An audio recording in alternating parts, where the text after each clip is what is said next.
25 তারিখ সারাদিন বাংলাদেশের খুশির দিন।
মহিলা দলের সুযোগ্য সভাপতি ইসলাম,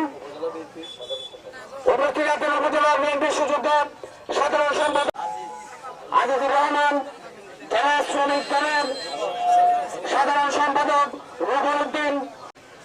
তারুণ্যের অহংকার জনাব তারেক রহমানের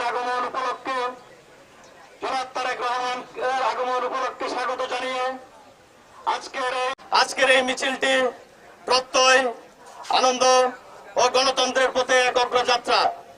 তারেক রহমানের আগমন মানেই গণতন্ত্রের অগ্রযাত্রা।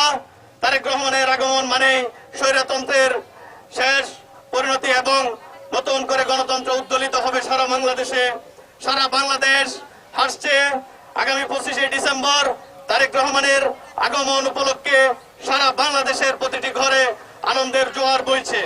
বন্ধুগণ, আজকে আমাদের নেতা জনাব অদূত ভূঁইয়ার বক্তব্যই সঠিক হতে চলেছে। বিভিন্ন সামাজিক যোগাযোগ মাধ্যমে বলা হয়েছে তারেক রহমান এই চলে আসছে, তার মা অসুস্থ, এইভাবে চলে আসছে, রাতের আধারে চলে আসছে।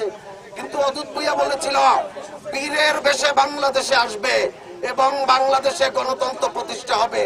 এবং আজকে অদূত ভূঁইয়ার বক্তব্যই আজকে প্রমাণ হতে চলেছে। আগামী 25শে ডিসেম্বর ইনশাআল্লাহ তারেক রহমান আসবে আর মব সৃষ্টিকারীদের বিরুদ্ধে ব্যবস্থা হবে ইনশাআল্লাহ।